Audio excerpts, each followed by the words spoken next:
You slept 8 hours, you had your coffee, and by mid-afternoon you're running on empty again, eyes heavy, brain foggy, reaching for another cup. If you're tired all the time, here's the honest truth. The answer is almost never just sleep more. It's usually a handful of small things stacked together and sometimes one thing worth getting checked. So let's go through what's actually draining you in order. The everyday culprits first, then the medical ones most people never think to rule out.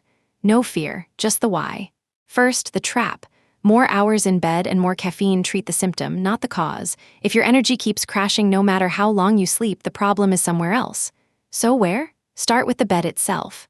8 hours of broken sleep doesn't refresh you like 8 solid hours. Waking through the night, sleeping hot, scrolling in bed. A nightcap your sleep can look long on paper and still leave you unrested. Alcohol and late screens are two of the quietest quality killers. Now 3 boring things that move energy more than you'd expect. Movement, it feels backwards, but sitting still all day makes you more tired. Regular activity is one of the most reliable ways to feel more awake.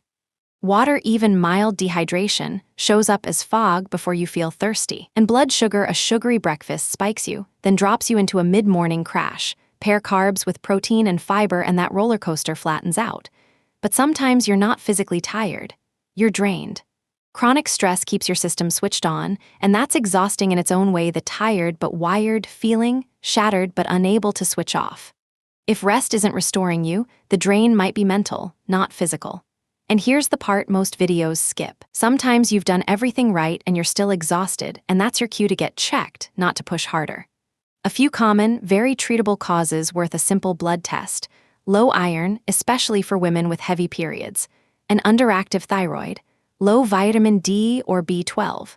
Sleep apnea, where your breathing is disrupted all night without you knowing. And depression, which often shows up as exhaustion long before sadness. None of these are things to diagnose from a video. They are reasons to see your doctor and ask for the right tests. The freeing part? It's rarely one villain.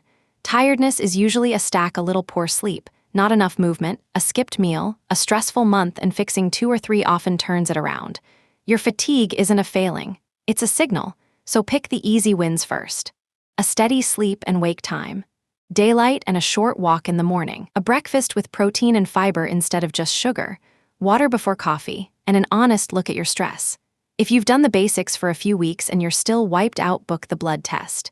If you want the free 1-page energy reset checklist, comment the word honest and I'll send it. And if you also wake at 3 a.m., there's a video on exactly why. I'll link it. Subscribe for more of the why behind your body. Sushruti. Worth knowing. Quick note, this is general information, not medical advice. Persistent or unexplained tiredness should be checked by your own doctor.